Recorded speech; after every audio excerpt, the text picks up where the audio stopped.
Welcome back to Turning the Tide. I am delighted to see you all today. This is Candace Salima coming at you from the heart of the Rocky Mountains. And today we have Larry Cerenzie back with us of Cerenzie Energy Consulting. And last week we had the opportunity to speak with Mr. Cerenzie about a number of issues that are the underlying issues of gaining energy independence here in the United States. So, Larry, why don't you briefly summarize what we discussed last week, and then we will move on to the next section. Sure. And good morning, everyone. Producing our way to prosperity, producing our way back to prosperity. And that's a key term, the back portion, because there's so many pieces of how we solve our current economic issues by looking backwards. But let's go on and just kind of recap those pieces that we did discuss. We talked about establishing the need for reindustrialization and becoming energy independent, that we're right now about a third, and in fact, according to John Huntsman, we're less than a third of our previous manufacturing percentage for GDP, which has meant, of course, job losses, tremendous job losses, shift of wealth, loss of wealth actually from the middle class. We've had an emerging almost ruling class, which is very concerning for our freedoms. We have serious national security issues at stake, energy being number one. If we can't produce our own energy, where are we if someone should decide to attack us? Where are we if we find ourselves in a situation where the Saudis won't supply us with oil, or the Russians won't supply us with oil? We're in a desperate and dire straits. We, at this point, don't produce our high-tech goods, TV, cell phones, MP3 players, printers, monitors, etc. And we don't produce our low-tech goods. We don't make our own underwear, which is kind of very concerning to me. Military uniforms, shoes, plastics, kitchen utensils, construction equipment, light switches for our homes, sporting goods. The list goes on. We look at our war fighting and those industrial goods, chips, pipe, wire, plate, steel, all the things it takes to build, like the old Liberty ships back in the 40s. They had all the manufacturing where they were up and running with that in a very short period of time. We don't have that now. So we got tools, we've got all kinds of things. Timber harvesting, we're not cutting our own timber, we're importing stuff out of Canada, which Canada's a great neighbor, and really they're in this with us together in many ways. But we need to, right here within our own economy, be able to be self-sustaining. We need to remind people what made us great. And in this situation, as I'm talking with you and with the folks out there, it's our Judeo-Christian values. All the studies point to the visions of our forefathers, that this was a blessed nation, and they believe that we should build it around the principles of the New Testament, and as well as with the Old. And those meant no matter what color we are, we work together. We fight together, we work together, we build together, we create together. And this is the only country in the earth that's ever done that, which in many ways scares a lot of countries that we're able to do this. We have a plan to look back at how to reindustrialize. We have a plan to look back at how to grow our economy. I've heard many talk about we can't grow our way out of this. I'm sorry, that's just not true whatsoever. I believe we can double our GDP or even more within the next 10 years. And Larry, isn't that what we're talking about today, precisely how to do that? Exactly. Really, that's what it gets down to. We are talking about growing our economy. We are talking about putting people to work, allowing the middle class once again to build wealth. These are actually principles that I didn't understand fully until I started working on this a couple of years ago, how when people have jobs and they're able to create and buy their own homes and afford them and buy their cars and put money into their 401ks and, all these different pieces, that middle class wealth really translates into the ability to create, the ability to build. People create things in their garages. How many companies we heard of talked about starting out in their garage? That concept comes from the middle class having its own resources to work off of, at least in the early stages of any kind of development project. The overview of where we are is that we don't have the products made in America. We need to make made in the USA, once again, the proud tagline. The rest of the world believes that made in the USA is superior. I have a friend who lives behind me. His family's from China. His father immigrated from China. He said over there, what's so funny is they won't buy the stuff they send here. They look for the stuff that says made in the USA if they can find it because they know it lasts longer. I just like it does. And do you remember, Larry, that when you used to buy something, it lasted 10, 15, 20 years, and it wasn't, dead within months or a year? I remember my grandfather going into his garage. I'd go over and help him. I was 5, 6 years old, right? And I'd go in there and help him cut grass and, all the things that a grandkid does. And you go into his garage and workshop. He had drills at that time that were 20, 30 years old. Now, they replaced the brushes many, many times. When you bought Craftsman tools, you expected to own them for a lifetime.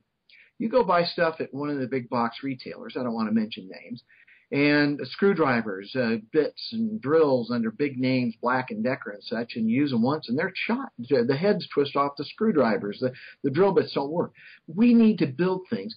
It kind of like if we don't have solid things that people can rely on, that in terms of that they last, you're like a rat in a maze. You're forever chasing your tail, trying to just maintain a house up and running, keeping in working order. I've had all the light switches going bad and such. My home's only about 5 years old. I built homes. When you buy the good stuff, guess what doesn't have it? Just don't have these issues. I'm going to tell you right now, my husband and I have lived in the home that we're in for 16 years, and the thing's fallen down around our ears. Yes. The paints, 20 years ago, the paints that you would buy under even a contractor grade that were the high end, you would expect them to last 10 years. If you get 3 years out of them, you're lucky. All right. It's just every place you look. They've done it in the name of environmentalism, in the name of value engineering. But all it really means is the quality and the part of being proud of making a product has gone out the window. The idea that all these cell phones, really, they plan on them being gone in 6 months or so, or a year, the kids are going to break them. So they don't build the chassis and stuff to really take the shock. In fact, in many ways, I guess we're lucky they make it as far as they do, the way the kids treat the phones. I've seen them pitching phones out in the front yard in one of the kids' I mean, just amazing. Pitching them. Oh, my goodness. They're kind of scary. But the part about us being able to rely upon the parts, the things that we buy to rely, a TV 10, 20 years, and now a TV, if you get a warranty many times, or 90 days, maybe a year, it just shows. And I can tell you how true that is. I bought an Emerson. 4 months later, it died, and I bought it in December last year. And here we are, 60 days from when I bought it now? And I'm still fighting to get that thing fixed. And finally, it's being shipped off today for someone to fix it for free because I paid for the warranty, the extended warranty. And it died after 4 months. Emerson won't stand behind their product because they're owned by multiple companies. And so I guess they source out, the power cord this way, the power source that way, the screen that way, so on and so forth. They don't even make their own products anymore. They become an assembler. And I have fought for going on 8 months now to get this television fixed because I don't believe I should have paid the amount of money I paid for a television to only get to use it for 4 months. But this is what we face today in America. Right. Nothing is meant to last, and that's not what America is about. That's what the rest of the world is about. And this is supposed to be a summary, but let me just one little thing there. We have our coatings company, and we have a couple of companies, and one of them is called FSC Coatings in San Diego, and we build real high performance paints and coatings. And a couple of fellows that work for us are immigrants from Mexico, and they're legal, and they're good people. They've been with us over 15 years, and we've talked about what it means to make things or work in the United States for same people working in Mexico versus working here, and what they expect of themselves. And they talked about when they grew up, the most status symbol that a guy could have was made in USA parts and pieces, but also the craftsman tools. Things that were made here were considered the premium. And they said when they moved over to the United States, they said they started to expect more of themselves. Somehow, something when they stepped across that line, they expected more of themselves, to learn more, to teach themselves how to be better, to produce more, to be more creative. It was very interesting talking with them and what it meant to be made in America and also to be making things in America. I thought that was a key piece. So I'd finish here before we go too far. I wanted part of this, the plan that I've put together. If you walk into Walmart, Sears, I don't care which store, try to look for things that are made in the USA. Try to find things. Other than foodstuffs and personal products, I will tell you it's very tough to find them. And in order but Walmart actually has a made in the USA section now. Oh, do they? Well, there's, the numbers are anywhere from 90 to 97% of their goods are made in China. True. And but when we look at how do we get factories up and running, knowing that a factory's got to go, they have to go get a loan, they have to have financing, I say get a loan, they can have investors, but they have to show that once they even get that factory up and running, that they've got a revenue source. Right now, you can't even be sure that would happen because always the cheapest thing to do is stuff, all right? And our purchasing agents have been focused on that. We've run into that where they want to buy products that are cheaper and actually they want them to be replaced. And this is it's so foreign to me from when I started, where the purchasing agents I worked with at ARCO during my lab years, those guys were fully honed in on getting the best they could possibly get. They knew quality was everything. If you're at Prudhoe Bay and you paid half price and the thing falls apart at once 6 months, a year later, instead of lasting 10 or 20 years, there's no little shop to go to, right? And so we learned in a hurry, you buy the very best. Well, that has just gone out of our purchasing. It's cheap, cheap, cheap. That's all that matters now. So how do we change that whole thing? And that was where made in the USA products, a requirement through our tax, using our tax structure, leveraging it, where we have advantage tax rates for those stores, those contractors that buy at least 50% of their goods made in the USA. To the point where I'm talking about a 30% spread, because when you look at the tax, there really is a tax on our economy if we don't make it here. So those are the goals. And from that, we'll go back and cover into this, but that's the key, is using our tax policy, not tariffs. Tariffs don't work. Every time we put on a tariff, the Chinese one-up us, okay? And I've looked at their tariff structure. It's incredible. They have tariffs that are up to 100%. In fact, last week they announced they're putting a 100% tariff on our chickens, of all things. Yeah, and that's the thing, this is kind of an aside, but there is no fair trade agreements. It's fair for the rest of the world, and America gets stiffed every single time. Yes, and they call it globalization, and I've had some actual disagreements with some.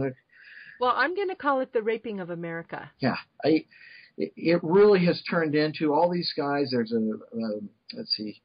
there was a film that was put out, Inside Wall Street, and they go through and talk about that all these economists from these Ivy League schools are making $1 million a year, saying what some of the big companies and let's say people that are benefiting from this want it said, instead of the fact of what's happening, that we're losing the middle class, the wealth's being shifted overseas, our families are struggling, people are losing their homes, their jobs, their identity of really kind of who they are. The very foundation is shaken. We need to go back, produce here. We can do that. All right, so I use that concept to call demand creation, where we actually get the stores to desire to buy made in the U.S. goods, made in USA goods, so that there is an advantage in the tax code to cause them to do that. That demand creation is key. Now they'll go looking for products that are made in the USA. Now you have demand for which factories can be built upon. And once those factories are built, we now will have the most modern factories in the world. We will be making the best goods, not only the best goods, but we'll be making them the cheapest. And there's a huge thing that goes through when we re-flush out our system and put all these new factories in place, not the old ones that we had before, but the new ones in place. And now we're up and running and we're in command. And Larry, for me, the whole point is energy independence is number one, about being self-reliant, which we now know Barack Obama thinks is a horrible thing, with his saying last week that if he loses in 2012, it will herald a new era, a new painful era of self-reliance. But yeah, the man is a piece of work. Anyway. That's the whole point, is we want to become self-reliant again as a nation. We want to put our people back to work. We want everyone who wants a job to have a job. We want people to be able to support their families. It's not right that parents, both the husband and the wife, are having to work 1, 2, and 3 jobs just to put food on the table and keep a roof over their heads. That is wrong, and that is strictly due to overregulation, overreach of the federal government. That is correct, and of course the last pieces of what we talked about last time were the 20 and 20 U.S. Energy Plan, producing 20 million barrels a day in 20 years. That doesn't mean we wait till year 19 to start. That means we start tomorrow, and we start drilling. We start setting up new coal mines. We start producing, even though minerals is not a piece of this per se, we need the iron and stuff to make the pipe to support the infrastructure that would be built. I mean, okay, before we get into that, Larry, why don't we do a resource assessment first so that we can help people to understand that we are not an energy poor nation. We are living as an energy poor nation, but we are one of the richest energy sources in the world in many, many areas. And so let's take that one by one and go through and lay the case out for the American people so that they understand the reason they are broke, the reason that the gas prices are through the roof, the reason we can't get to our resources can be laid wholly and completely on the shoulders of the federal government and the environmentalists. I want people to understand that the reason they can't feed their families is because of those two entities. All right. Well, let's start, like you said, let's start at the assessing where we are. I am going to just state before we ever get started, we're not only near the top, we're one in almost every energy category. And we'll get okay, Larry, repeat that, please. There was a little bit of a glitch. So, yeah, you were going to state that and then repeat that part. Okay. We are number one. This is something so important for everyone to understand. The United States is number one in almost every energy category. And the one category that maybe is a little shaky would be uranium, but when you see how much, and then when you look at the tar sands, that's Canada. But you talk about light oil, you talk about coal, you talk about natural gas. I believe we're number one in the world, and we're going to go through that as specific. But that's an. I lost you there, Larry. Larry? Can you hear me? Oh, I can now. Okay, you were saying that uranium, maybe not as much, and then you said we're going to go through step by step, and then I lost you. Oh, goodness. Okay. Anyway, we'll go through the step by step here, but we are number one in almost all of the energy resources that matter for us right at this moment. That's an important piece for everyone to know, everyone to get a handle on. And then we'll go through regions. Okay. Now, okay, Larry, I've lost you again. Larry? Yes, can you hear me? Okay. Yes, so the very last sentence, just repeat that one. We were number one in almost every energy resource. People need to understand that from the very, very get-go. And that piece helps set the stage for what we're going to talk about in terms of energy independence, in terms of being able to protect ourselves against those out there that might harm us, in terms of balancing our budget or even getting to where we're, heaven forbid, where we actually have a surplus. But it starts here, and there's a reason why we can be so optimistic that we can accomplish this. Now, what are our obstacles? And this is an important piece because there are resource limits. They're huge. And so here we're going to talk about identifying your roadblocks, regulation, permit processing, and has there been any harmful intervention by outside groups that have hurt us? Have they used other means to hijack our energy policy? And I believe the answer is yes, and probably most people listening would understand that. But we're going to talk just a few pieces here that will be helpful. And we'll talk energy, technology. Is there additional technology that's needed? And there's a few places that we need help. And one is liquefaction of natural gas, and the other is turning coal into fuels and processing our heavy crude oils and such, even our light crudes, directly into fuels without needing refineries. And because the refinery construction itself is a huge animal. If we can it's a huge obstacle. Yes. If we can overcome that and not have that limit our increases in production the path is much smoother. And then we'll talk about how we overcome each of these issues, and we'll talk about the timelines. Let's go back. Okay, let's start with focusing on energy as our number one target, because that's what I want. Okay. I want America to be energy independent. I don't want to be relying on anyone else in the world, not even our good neighbors to the north. Sure. Okay. Well, I just want to go over one little thing. And the PowerPoint, I found a chart where it talks about GDP and energy consumption. And something that people need to understand, that as our economy grows, in fact, our energy consumption must go up, because that's how you increase efficiency. That is how you are able to do more per person, right? Is you use more energy. So as we have more technologies, whether they're for our home, for our work, or for the military, all those drones flying around, guess what? The energy consumption goes up. The people lost goes down in the case of the military, but our energy consumption goes up. And these are just important concepts that people understand.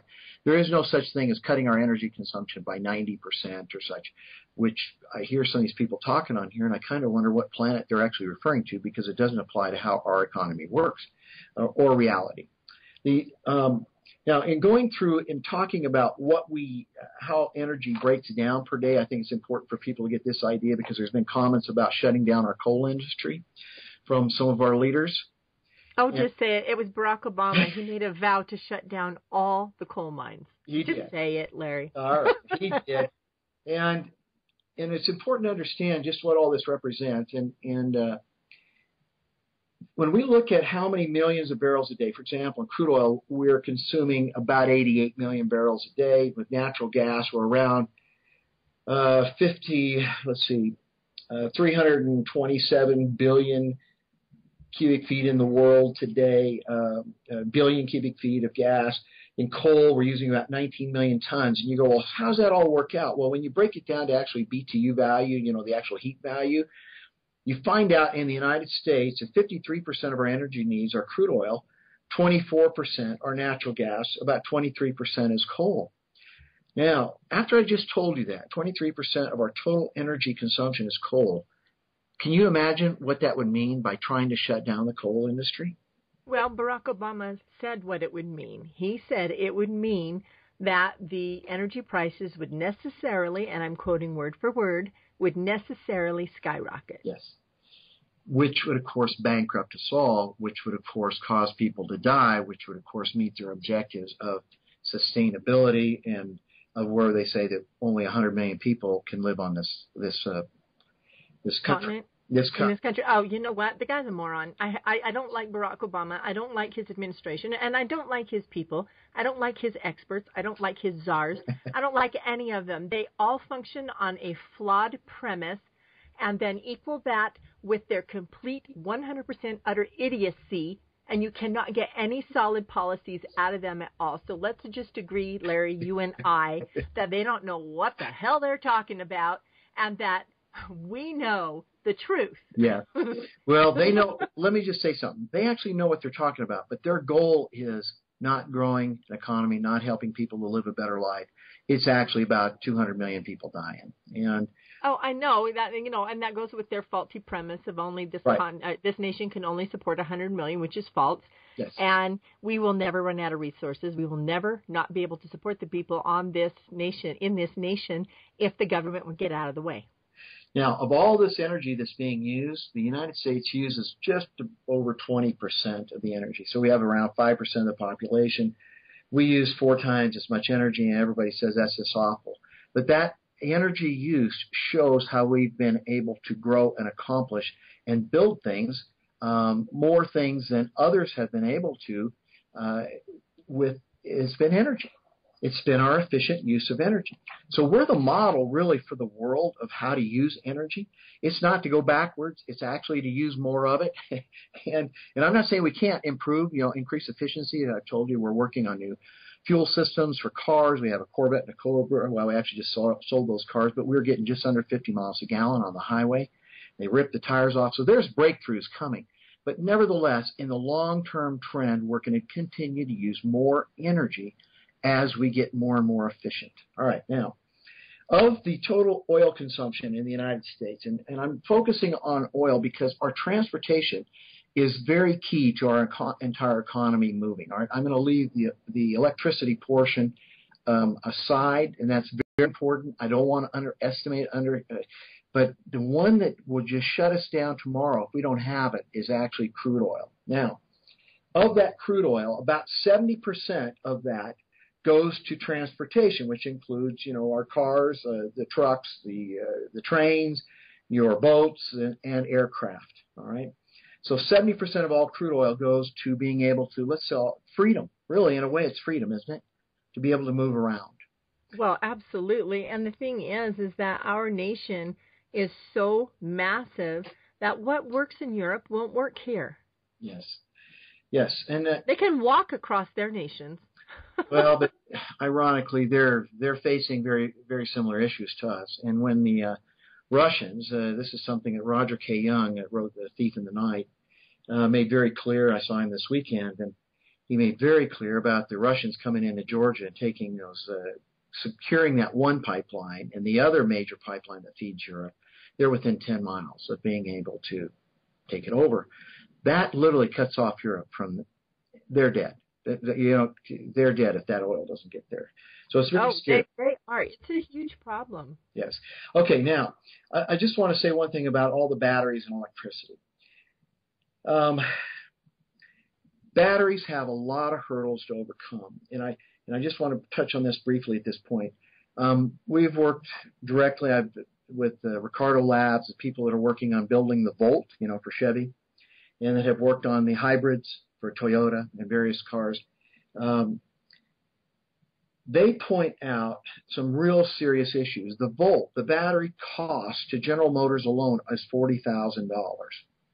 It's ridiculous. That car needs to sell for about $65,000 for them to make any kind of even $1 a profit. Okay, because you got $40,000 for the batteries. That doesn't include the motors, right, or the transmission, or any of the others, or anything else. Yeah, and the car. Oh, by the way, the tires and the seats and the steering wheel, the brakes, and the transmission. None of that stuff's in there.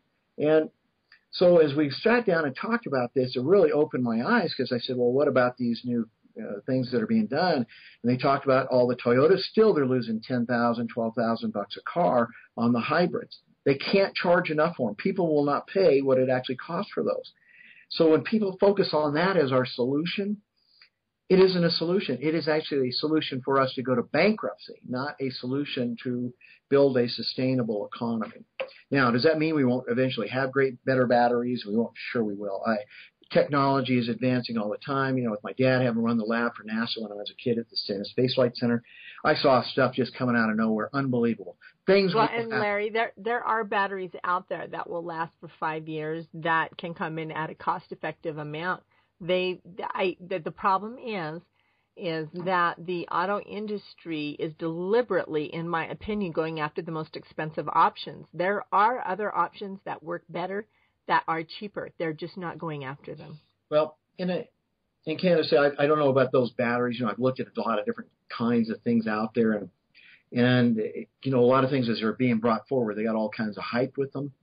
The test of time of making sure they can last for a time period is so important. And maybe, some of these others you're referring to, maybe they do last 5 years. They actually do, and the military contracted for them. For crying out loud, why don't people work together instead of being so proprietary and figure out how to make it not so expensive for the consumer? Yeah. We're dying here. Everybody's charging so much for the products, and then they are complaining bitterly that we're not buying. Well, hello. Yeah. Well, in those, when we look at the Volt came out saying it was 200 miles a gallon, and now that's really something around 30 or 35, the actual numbers that are coming out now. 200. Now, the hybrid, the reality is somewhere 35 to 40 miles a gallon. I've seen one guy says he gets about 42. Realize I just talked about cars that are 300, 350 horsepower, ripping the tires off, getting 45 miles a gallon, and we haven't even anywhere near optimized the technology running without those batteries. So Nice. there's, you're talking about, there's some incredible things that will come now, but we're always still going to have increasing energy needs. All right, that's just an important thing that people need to understand. I don't care what kind of energy we need, whether it's electricity or what, it's always going to grow. And I just want people to know that, understand that technology is going to come along, things are going to improve. The bottom line is still we're going to be increasing. Now, Okay, Larry, let's take a quick break. It'll be about 2.5 minutes, and then we will be back, and we can pick up right there, okay? all right.